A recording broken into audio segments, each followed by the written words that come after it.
What's up guys, welcome back to Staples. Today's topic is going to be about warming up properly for your workout.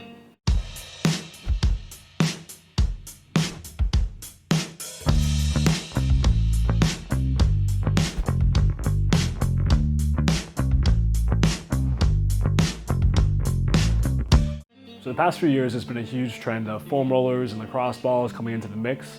While they do have a really good place in everyone's training program or recovery program, we don't want to be spending a long period of time on the floor rolling out before working out. So in today's video, guys, I'm going to give you 3 ways to actually accelerate your workout and have better performance through your session. So when determining your warm-up for your type of exercise, you want to think about what the goal is for the day. Are you into more conditioning or are you into more lifting weights? I'm just dumbing it down to 2 things to make it a little bit more simple. We're going to cut you open and tinker with your ticker. Could you dumb it down a shade? Now, if you're into more conditioning, your main objective, so to speak, would just be getting your heart rate up and your joints and everything warm. If you're looking for just for weightlifting, you're going to be dumbing things down specifically for what movements you're doing, as well as getting your heart rate up near the end of the warm-up. Alright, so depending on the type of workout you're trying to do that day, it's going to determine how much time you're spending in each part of your warm-up. To make things simple, we're going to take a warm-up and divide it into 3 different things. The first one we're going to be doing is just myofascial release, smashing some tissue. The second is going to be mobilizing some joints. And the third is going to be activating some muscles. Alright, so when looking at the first step, we're looking at smashing some tissue, doing some myofascial release, foam rolling, whatever you want to call it. We're literally trying to look at some tissue that's on your body and try to loosen up what may be restricted. For example, if you sit at an office all day long, your hip flexors and quads are probably very tight. If you're a trainer, you're standing on your feet all day training clients, guess what? Your feet and calves might be a little bit tight down the chain. So this first step is just about addressing that and loosening it up. I wouldn't even say it's completely necessary because there's a lot of people who don't want to come into the gym and get on the ground and roll out. You don't want to be sending mixed signals to your nervous system. So I would just prescribe this if you really need it and you really find benefit from doing it. I would say pick maybe 2 areas tops and focus on that.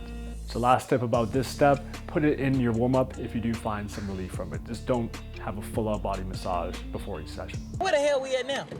Massage parlor, heaven on earth. Oh my goodness.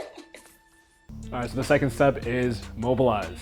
This term is thrown out a lot over the industry right now. We're just trying to get ourselves in positions that we normally aren't in. If we're sitting down all day at a desk, we're not going to be in much dorsiflexion at the ankle.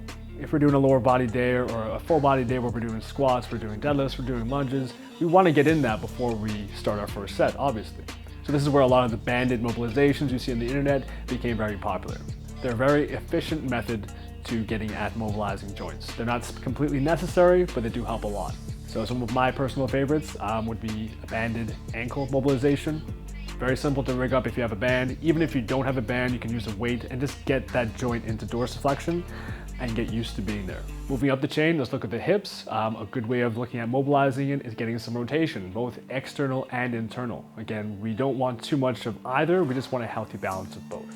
And lastly is the shoulders. We want to just get into positions we're not normally in throughout the day. I mean, we do live in flexion, that's for you, Mark. We need to get into some extension. And the last step is activate. So we're looking at muscles that are a little bit dormant throughout our days, be it the glutes, be it the upper back. We're trying to make those muscles turn on and activate. We're not trying to strengthen them through these exercises. We're just trying to get a feel for it and turn them on. These are muscles that are going to assist and enhance our performance throughout our workout. Choose these carefully because you should be able to establish a link between your performance and the activation of these muscles. For example, the lower trap and rhomboids, for me, have a huge influence on how I squat, how I bench, how I move. Pretty much every movement that I do in the gym, it keeps you much more upright and a lot more efficient. And I'll be less prone to injury and I'll be lifting way heavier stuff. So going back to the start of this video where I'm talking about the type of workout you're doing, if you're doing a little bit more weightlifting, the following 3 to my side are going to be very useful for you.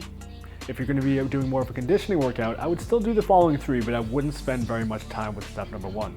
I would even group number 2 and 3 together and develop a circuit, mainly to get your heart rate up and to get your warm-up a bit more efficient. Alright guys, so hopefully you found this video useful. Try the following 3 before your next workout. I'm positive you'll find a big benefit from it.